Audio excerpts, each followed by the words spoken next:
সম্মানিত নিহত বীর মুক্তিযোদ্ধাবৃন্দ, বিডিআর হত্যাকাণ্ডের শহীদ সেনা সদস্যদের পরিবারবর্গ, জুলাই গণঅভ্যুত্থানে আহত যোদ্ধারা, জেনারেলবৃন্দ, অফিসার জেসিওস, অন্যান্য পদবী সৈনিক ও অসামরিক কর্মচারী এবং পরিবারবর্গ, ভদ্র মহিলা ও ভদ্র মহোদয়গণ, আমন্ত্রিত অতিথিবৃন্দ, উপস্থিত শহীদ, আসসালামু আলাইকুম।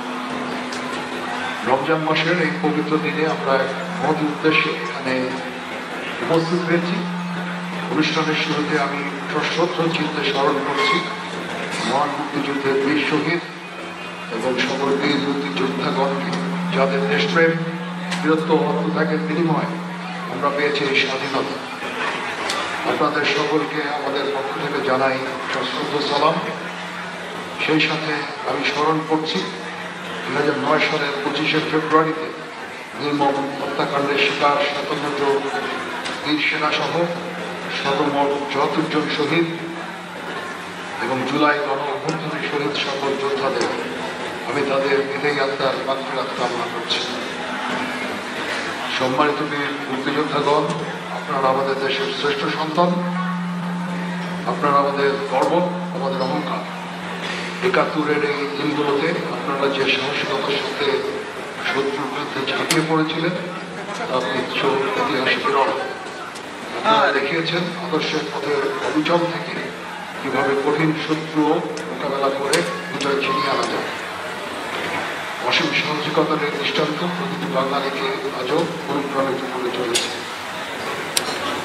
সম্মানিত শহীদ পরিবারের সদস্যবৃন্দ, গত 25-26 ফেব্রুয়ারি 2009 তারিখে কতিপয় উৎস্ফীত বিপদগামী বিডিআর সদস্য একটি চক্রান্তের মাধ্যমে বাংলাদেশ সেনাবাহিনী চৌকস মেধাবী, দেশপ্রেমিক ও অকুতভয় 57 জন অফিসার, তাদের পরিবারের কয়েকজন সদস্য এবং একজন সৈনিককে অত্যন্ত নির্মমভাবে হত্যা করেছিল।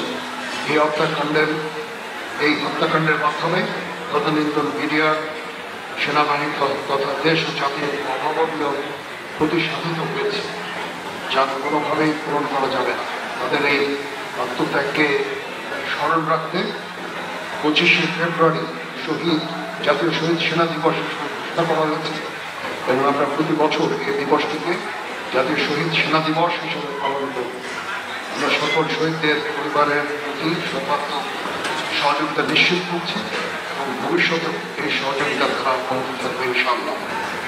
সম্মানিত সুধী, জুলাই গণঅভ্যুত্থানে আহত শহীদ যোদ্ধারা, যাদের গর্ব, তারা এক একজন আমাদের কাছে অত্যন্ত সম্মানীয়। আপনাদের প্রতি রইল বিনম্র শ্রদ্ধা ও কৃতজ্ঞতা। আপনাদের এই আত্মত্যাগ জাতি গভীর শ্রদ্ধার সাথে স্মরণ রাখবে। সুধীবৃন্দ, আজ পবিত্র রমজান মাসে আপনাদের সম্মানে বাংলাদেশ সেনাবাহিনীর প্রতিষ্ঠান, দেশ ও জাতির পক্ষ থেকে আপনাদের প্রতি কৃতজ্ঞতা প্রকাশের একটি ক্ষুদ্র প্রয়াস মাত্র। আপনারা অনেকেই অনেক কষ্ট করে অনেক দূর থেকে এসেছেন। আমাদের আমন্ত্রণ রক্ষায় আপনাদের মূল্যবান সময় দেওয়ার জন্য আমি আপনাদের সকলের প্রতি আন্তরিক ধন্যবাদ জানাচ্ছি। আপনাদের মতো বীর সেনানী ও পরিবারবর্গের সাথে কিছুটা সময় অতিবাহিত করে আমরা সকলে অত্যন্ত আনন্দিত, গর্বিত। আপনারা প্রার্থনা করবেন বাংলাদেশ সেনাবাহিনী যেন তাদের লক্ষ্যে অবিচল থাকতে পারে। বাংলাদেশ সেনাবাহিনী সবসময় আপনাদের পাশে থাকবে এবং পাশে থেকেছে এবং ভবিষ্যতেও ইনশাআল্লাহ থাকবে। পরিশেষে আজকে ইফতার আয়োজনে অংশগ্রহণ করার জন্য আপনাদের সকলকে আবার অশেষ ধন্যবাদ জানাচ্ছি। আমি আপনাদের পরিবার সহ সকলের উত্তরোত্তর সমৃদ্ধি ও সাফল্য কামনা করছি। এই ইফতার অনুষ্ঠান সুন্দর ও সফলভাবে আয়োজন করার জন্য এজিস শাখা এবং 86 স্বতন্ত্র সিগন্যাল ব্রিগেড সহ সংশ্লিষ্ট সকলকে আমি আন্তরিক ধন্যবাদ ও কৃতজ্ঞতা জ্ঞাপন করছি। মহান আল্লাহ তাআলা আমাদের সকলের সহায় হন। আল্লাহ।